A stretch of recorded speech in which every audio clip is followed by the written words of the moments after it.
வணக்கம். இந்திய நேரப்படி மதியம் 1:30 மணி செய்திகள்.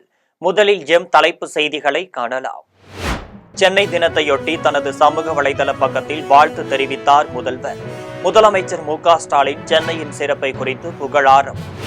சென்னை தலைமை செயலகத்தில் முதலமைச்சர் மு.க.ஸ்டாலின் காணொலி மூலம் பல்வேறு துறை சார்ந்த திட்டங்கள் தொடக்கம்.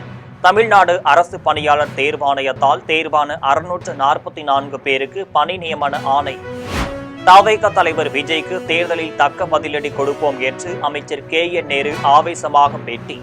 முதலமைச்சரை தரம் தாழ்த்தி விமர்சனம் செய்த விஜய்க்கு தராதரம் அவ்வளவுதான் என்று கோபமாக கூறிய கே.என். நேரு. 12 மாவட்டங்களில் மிதமான மழை பெய்யக்கூடும் என சென்னை வானிலை ஆய்வு மையம் தகவல்.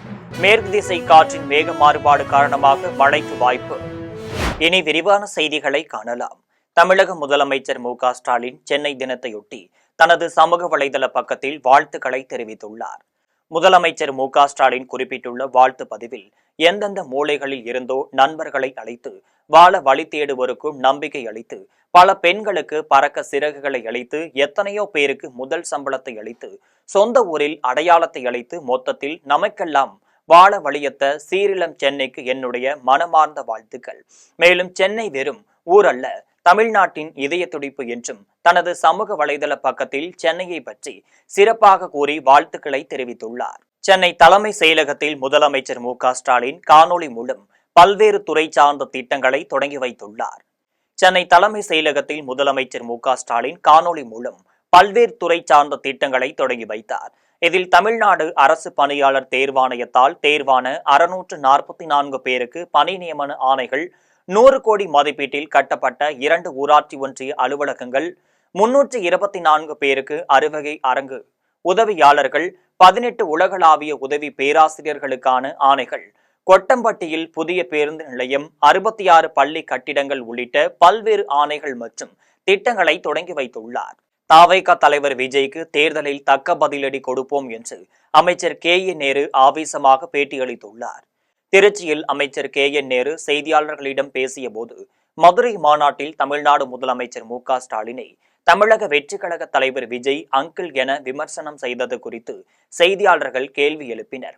இதற்கு அமைச்சர் கே.என். நேரு, விஜய் தராதரம் அவ்வளவுதான் என்றும், தொடர்ந்து ஒரு மாநில முதலமைச்சரை தரம் தாழ்ந்து விமர்சனம் செய்வதற்கு மக்கள் நல்ல பதில் சொல்வார்கள் என்றும், நாங்களும் தேர்தலில் சரியான பதில் அளிப்போம் என்றும் கூறினர். தொடர்ந்து 10 பேர் 50 பேர் கூட்டுனாங்கன்னா என்ன வேணாலும் பேசலாமா என்று கோபமாக பதில் அளித்தார். 12 மாவட்டங்களில் இடி மின்னலுடன் கூடிய மிதமான மழை பெய்யக்கூடும் என சென்னை வானிலை ஆய்வு மையம் தெரிவித்துள்ளது.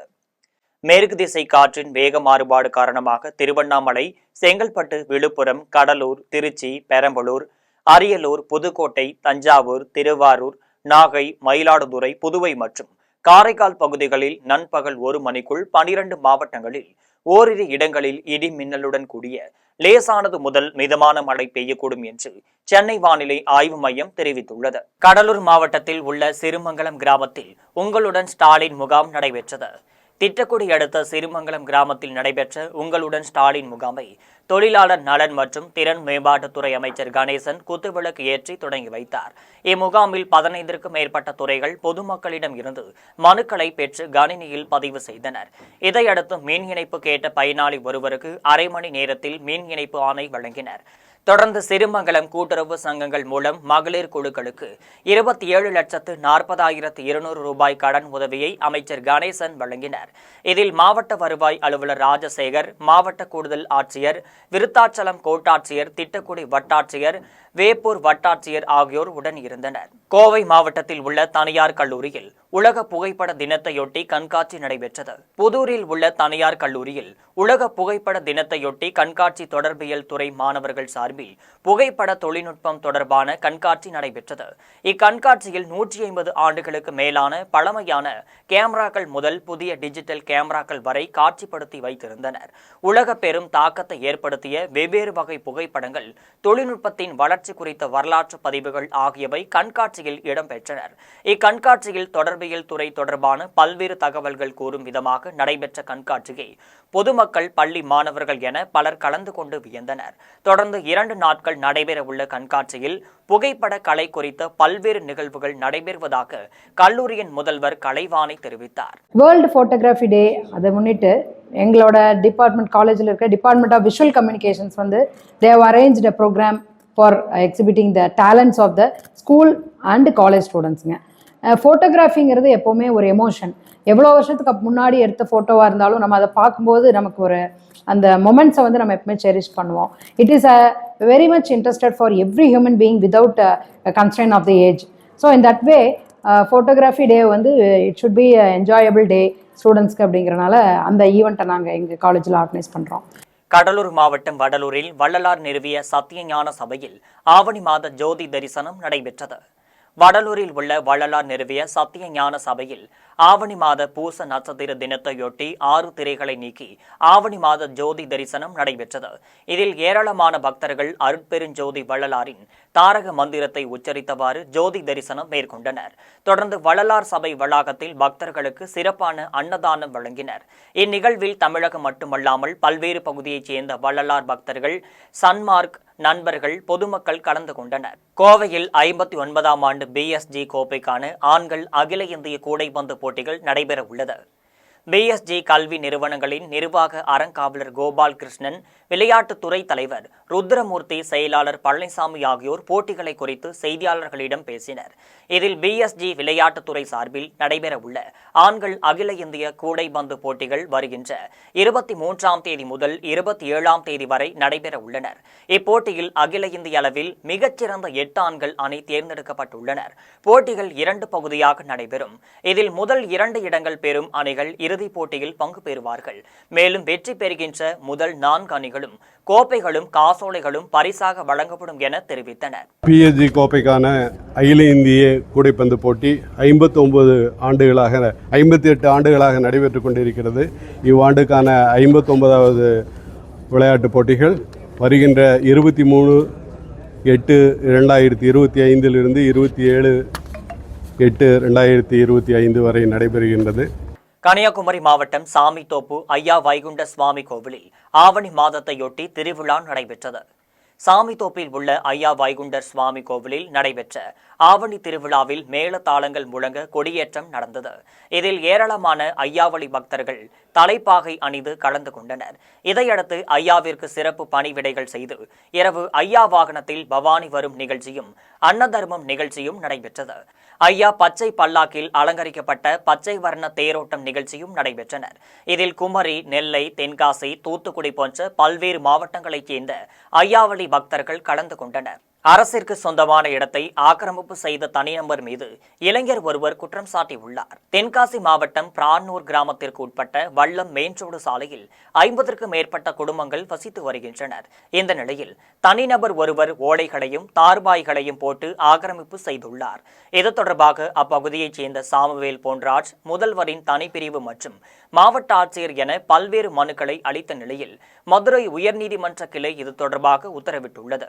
ஆனால் இது குறித்து வட்டாட்சியர் உள்ளிட்ட அனைத்து அதிகாரிகளும் அலட்சியம் காட்டுகின்றனர். இதனை பட்டதாரி இளைஞர் ஒருவர் அதிகாரியிடம் கேட்டபோது அவரை அவதூறாக பேசியுள்ளார். பின்னர் இது குறித்து நடவடிக்கை எடுக்குமாறு இளைஞர் மாவட்ட நிர்வாகியிடம் கோரிக்கை விடுத்துள்ளார். தென்காசி மாவட்டம் பிரான்னூர் கிராமத்திற்கு உட்பட்ட வல்லம் மெயின்ரோடு சாலையில் 50க்கும் மேற்பட்ட குடும்பங்கள் வசித்து வருகின்றனர்.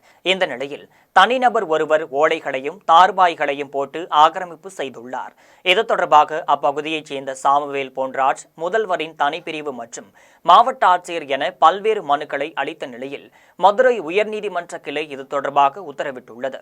ஆனால் இது குறித்து வட்டாட்சியர் உள்ளிட்ட அனைத்து அதிகாரிகளும் அலட்சியம் காட்டுகின்றனர். இதனை பட்டதாரி இளைஞர் ஒருவர் அதிகாரியிடம் கேட்டபோது அவரை அவதூறாக பேசியுள்ளார். பின்னர் இது குறித்து நடவடிக்கை எடுக்குமாறு இளைஞர் மாவட்ட நிர்வாகியிடம் கோரிக்கை விடுத்துள்ளார். தேமுதிக ஒன்றிய அலுவலகம் திறக்கப்படுவதற்கு எதிர்ப்பு தெரிவித்து அதிமுக தேமுதிக இடையே ஏற்பட்ட மோதல் சம்பவம் பெரும் பரபரப்பை ஏற்படுத்தி ஏற்படுத்தியுள்ளது. புதுக்கோட்டை மாவட்டம் கந்தர்வக்கோட்டையில் ஒரே சர்வே எண்ணில் அமைந்துள்ள இடத்தில் ஒரு பகுதி தேமுதிக நிர்வாகியான சிவகுமார் என்பவருக்கும், இடத்தின் மற்றொரு பகுதி அதிமுக நிர்வாகியுமான சக்தி என்பவருக்கும் உரிமையானது என்று கூறப்படுகிறது. இந்த நிலையில் பிரச்சினைக்குரிய இந்த இடத்தில் தேமுதிக ஒன்றிய செயலாளர் சிவகுமார் அக்கட்சியின் ஒன்றிய அலுவலகத்தை தேமுதிக மாவட்ட செயலாளர் கார்த்திகேயன் தலைமையில் திறக்க முற்பட்டுள்ளார். இதனை அறிந்த அதிமுக நிர்வாகி சக்தி அவருடைய ஆதரவாளர்கள் 10க்கும் மேற்பட்ட நபர்களுடன் சென்று கட்சி அலுவலகம் திறப்பதற்கு எதிர்ப்பு தெரிவித்துள்ளார். இதனால் இரு தரப்பிற்கும் இடையே மோதல் உண்டாகி தாக்கிக் கொண்டதில் 10க்கும் மேற்பட்டோருக்கும் காயம் ஏற்பட்டுள்ளது. இதனையடுத்து காயமடைந்தவர்கள் சிகிச்சைக்காக அருகில் உள்ள கந்தர்வக்கோட்டை அரசு மருத்துவமனையில் அவசர பிரிவில் சிகிச்சை பெற்றுள்ளனர். பின்னர் மீண்டும் மருத்துவமனையில் இரு கட்சி உறுப்பினர்களிடையே சண்டை உருவாகியுள்ளது. இதனைத் தொடர்ந்து உடனடியாக கந்தர்வக்கோட்டை காவல்துறையினர் இரு தரப்பினரையும் வெவ்வேறு மருத்துவமனையில் சேர்த்துள்ளனர். மத்திய அரசு கொண்டுவரும் நலத்திட்டங்களை குறை சொல்வதே திமுகவின் வேலை என்று புதுச்சேரி பாஜக மாநில தலைவர் ராமலிங்கம் குற்றம் சாட்டியுள்ளார். புதுச்சேரியில் பாஜக மாநில தலைவர் ராமலிங்கம் செய்தியாளர்களை சந்தித்து பேசியபோது, மத்தியில் ஆளும் பாஜக அரசு முத்தாலாக சட்டம், வக்பு வாரிய திருத்த சட்டம் என பல்வேறு சட்டங்களை கொண்டு வந்துள்ளதாக கூறினர். ஆனால் இது எல்லாம் தமிழகத்தை ஆளும் திமுக அரசு ஆதரிக்காமல் குறை சொல்வதை வாடிக்கையாக வைத்துள்ளது என்றும் குற்றம் சாட்டியுள்ளார். மேலும் 2026இல் முதலமைச்சர் ரங்கசாமி தலைமையில் மீண்டும் தேசிய ஜனநாயக கூட்டணி அரசு அமையும் என்று தெரிவித்தார். இதனைத் தொடர்ந்து செய்தி தொடர்பாளர் அருள்முருகன் செய்தியாளர்களிடம் பேசியபோது, கடந்த காங்கிரஸ் ஆட்சியில் நாராயணசாமி முதலமைச்சராக இருந்தபோது 95 கோடி ரூபாய் கல்வி நிதியை சரண்டர் செய்யப்பட்டுள்ளதாக கூறினர். புதுவை பாரதியார் கிராம வங்கியில் வெளிமாநில ஆட்கள் இயக்குநர் நியமிக்கப்பட்டிருக்கிறார்கள். இதில் ஊழல் நடந்திருக்கிறது. மேலும் இதன் மீது சிபிஐ விசாரணை வேண்டி தலைமைக்கு கடிதம் எழுத உள்ளதாக தெரிவித்தார். எவ்வளவு அக்கறையும் அன்பு காட்டுறார் என்பதை இது நமக்கு ஒரு மிகப்பெரிய வாய்ப்பு. ஏற்கனவே அப்துல் கலாம் அந்த பொறுப்புல ஜனாதிபதியா தேர்ந்தெடுக்கப்பட்டு எவ்வளவு பெருமை சேர்த்தார் என்பது அனைவருக்கும் தெரியும். அத மாதிரி ஏற்கனவே மூப்பனாருக்கு ஒரு பிரதமரா வாய்ப்பு கிடைச்ச போது தமிழகத்துல திராவிட முன்னேற்ற கழகம் அந்த ஒரு தடை ஏற்படுத்தி அது வராமல் செய்தார்கள். அதுபோல் இதில் செய்யாமல் எந்தவித பாகுபாடும் பார்க்காமல் ஒரு தமிழர் மிகச்சிறப்பான ஒரு பதவிக்கு செல்ல போகிறார். அப்படி சென்றால் நம்ம ஒரு இந்திய நாட்டுக்கும் ஒரு பெருமை சேர்க்கிற மாதிரி இருக்கும். இந்தியாவுடைய தமிழின் மேல் பற்றை பாரத பிரதமர் காட்டும் போது தமிழ்நாட்டில் உள்ள தலைவர்களும் அதை கண்டிப்பாக தமிழ் தமிழ் என்று பேசக்கூடியவர்கள் தமிழக தலைவர்களை ஒரு ஜனாதிபதியா வருவதற்கு எப்படி இவர்கள் நடந்து கொள்ளப் போகிறார்கள் என்பது தெரியும். நிச்சயமாக அவர்களுடைய தமிழ் பற்றை தெரிந்து கொள்வதற்கு இது ஒரு வாய்ப்பாக அமையும். திருநெல்வேலி மாவட்டம் திசையன்விலையில் சுடலை ஆண்டவர் கோவிலில் ஆவணி பெருங்கொடை விழா நடைபெற்றது. திசையன்விலை சுடலை ஆண்டவர் கோவில் அமைந்துள்ளது. இங்கு ஆவணி பெருங்கொடை விழாவை முன்னிட்டு இரவு சிறப்பு நிகழ்ச்சியாக பிரம்மாண்ட பால்குட பவனி நடைபெற்றது. திசையன்விலை அற்புத விநாயகர் கோவிலில் சிறப்பு பூஜைகளுடன் நையாண்டி மேளம், மகுட ஆட்டம், கரகாட்டம், வான வேடிக்கைகள் முழங்க பால்குட பவனி தொடங்கியது. அற்புத விநாயகர் கோவிலில் சந்திப்பில் தொடங்கிய பால்குட ஊர்வலம் உடன்குடி ரோடு வழியாக சுடலை ஆண்டவர் கோவிலை வந்தடைந்தது. பால்குடம் எடுத்த பக்தர்கள் சுவாமி அருள் இறங்கி ஆராதனையுடன் ஆடி வந்தனர். இதில் சுற்றுவட்டார மக்கள் திரளாக கலந்து கொண்டு சுவாமி தரிசனம் பெற்றனர். புதிய கட்சி தொடங்குபவர்கள் கூட அதிமுக தலைவர்களின் புகைப்படங்களை பயன்படுத்திதான் தன் கட்சியை வளர்ப்பதாக அதிமுக பொதுச் செயலாளர் எடப்பாடி பழனிசாமி பேசியுள்ளார். காஞ்சிபுரம் மேற்கு ராஜவீதியில் அதிமுக பொதுச் செயலாளர் எடப்பாடி பழனிசாமி சுற்றுப்பயணம் மேற்கொண்டார். அப்போது பேசிய அவர், புதிய கட்சி தொடங்குபவர்கள் கூட அதிமுக கழக தலைவர்களின் புகைப்படங்களை தான் பயன்படுத்தி வருவதாக தெரிவித்தார். மேலும் ஒரு சட்டமன்ற உறுப்பினர் கூட ஆகவில்லை, அதற்குள்ளாகவே ஆட்சியை பிடித்துவிடலாம் என கனவு காண்பதாக விஜயை மறைமுகமாக தாக்கினர். பின்னர் வருகின்ற தேர்தலை கருத்தில் கொண்டு மக்களுக்கு உரிமை தொகை கொடுப்பதாக திமுக அரசாங்கம் பொய்யாக கூறி வருவதாக குற்றம் சாட்டியுள்ளார். இதனைத் தொடர்ந்து காஞ்சிபுரம் மாநகராட்சியில் அதிமுக ஊழல்கள் நடக்கின்றது, ஊழல் நிறைந்த ஆட்சியாக திமுக கட்சி மாநகராட்சி செயல்பட்டு வருவதாக கூறினர். இதில் முன்னாள் அமைச்சர்கள் வைகை செல்வன், சோமசுந்தரம், அமைப்பு செயலாளர் வாலாஜாபாத் கணேசன், மைத்திலி திருநாவுக்கரசு, மாநில எம்ஜிஆர் இளைஞரணி இணை செயலாளர் சத்யா, மாநில கலை பிரிவினை செயலாளர் டெல்லி பாபு, மாவட்ட பொருளாளர் வள்ளி நாயகம், அதிமுக கட்சி நிர்வாகிகள், தொண்டர்கள் என பல்லாயிரக்கணக்கானோர் கலந்து கொண்டு எழுச்சி உரையாற்றினர். ஸ்ரீபெரும்புதூரில் தமிழக முன்னாள் முதலமைச்சர் எடப்பாடி பழனிசாமி அவர்களுக்கு அதிமுக நிர்வாகிகள் சார்பில் சிறப்பான வரவேற்பு அளிக்கப்பட்டுள்ளது.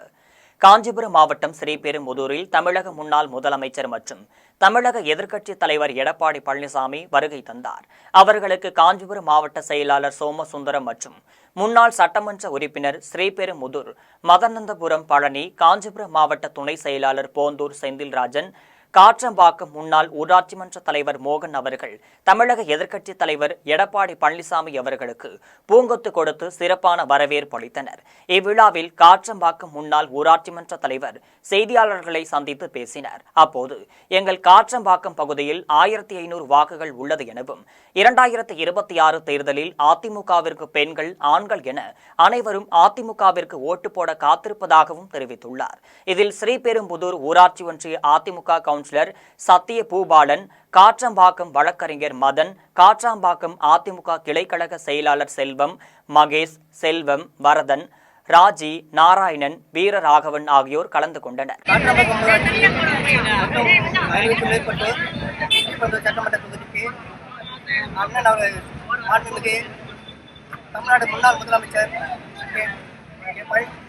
கன்னியாகுமரி மாவட்டம் மயிலாடுதுறையில் காதல் மனைவியை பார்க்க வந்த மருமகனின் தலையில் கல்லை தூக்கி போட்டு மண்டையை உடைத்த மாமனார் தீவிர சிகிச்சையில் ஈடுபட்டு வந்த மருமகன் சிகிச்சை பலனின்றி உயிரிழந்தார். இரச்சலகுளம் பகுதியைச் சேர்ந்த சிபி இவர் பெயிண்டராக வேலை பார்த்து வருகிறார். மேலும் இவர் கடந்த 2 வருடங்களுக்கு முன்பு ஞானசேகரன் என்பவருடன் மகள் சகாய சீலா என்பவர் காதலித்து திருமணம் செய்து கொண்டுள்ளார். இதனைத் தொடர்ந்து கணவன் மனைவி இடையே அடிக்கடி குடும்ப தகராறு ஏற்பட்டு சண்டை போட்டு வந்துள்ளனர்.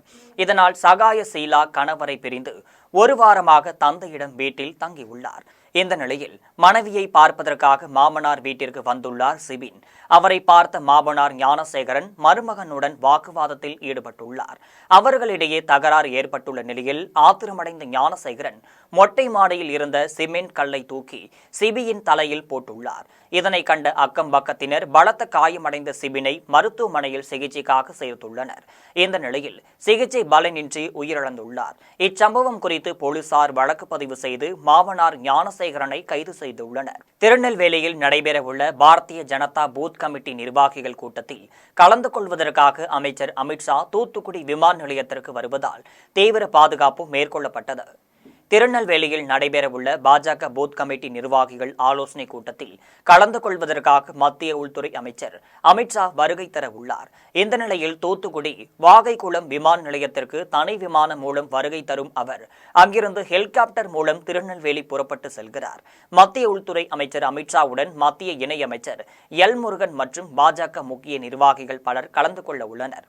இதனைத் தொடர்ந்து விமான நிலையத்தில் காவல்துறையினர் தீவிர பாதுகாப்பு பணியில் ஈடுபட்டு வருவதுடன் பயணிகள் கடும் சோதனைக்கு பின்பே உள்ளே அனுமதிக்கப்பட்டு வருகின்றனர். மேலும் பாதுகாப்பு பலப்படுத்தப்பட்டுள்ளது. தமிழகத்தின் பல மாவட்டங்களில் இருந்து வந்துள்ள மோப்பனாய் உதவியுடன் வெடிகுண்டு நிபுணர்கள் தீவிர சோதனையில் ஈடுபட்டு வருகின்றனர். இனி வருவது தங்கம், வெள்ளி விலை மற்றும் பங்குச்சந்தை நிலவரம்.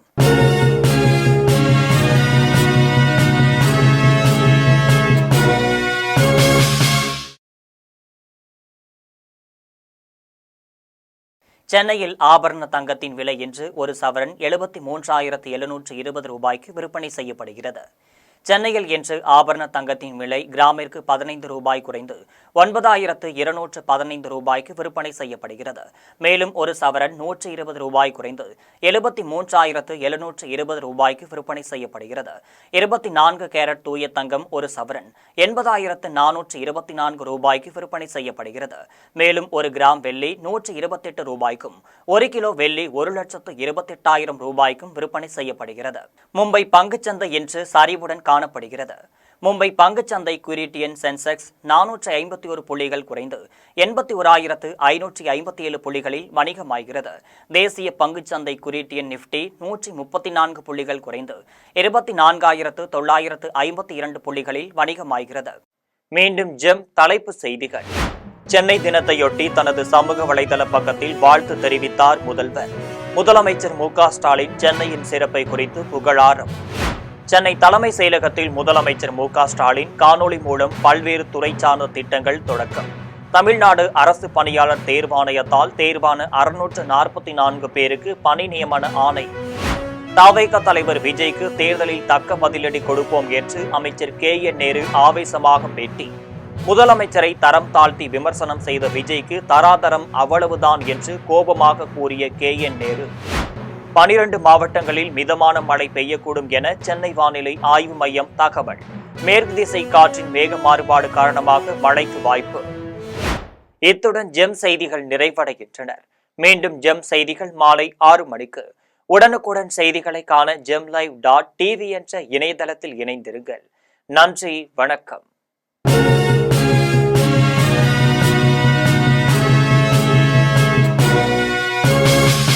உடனுக்குடன் அப்டேட் தெரிந்து கொள்ள ஜெம் டிவி தமிழ் ஆப்பை இன்ஸ்டால் செய்யவும்.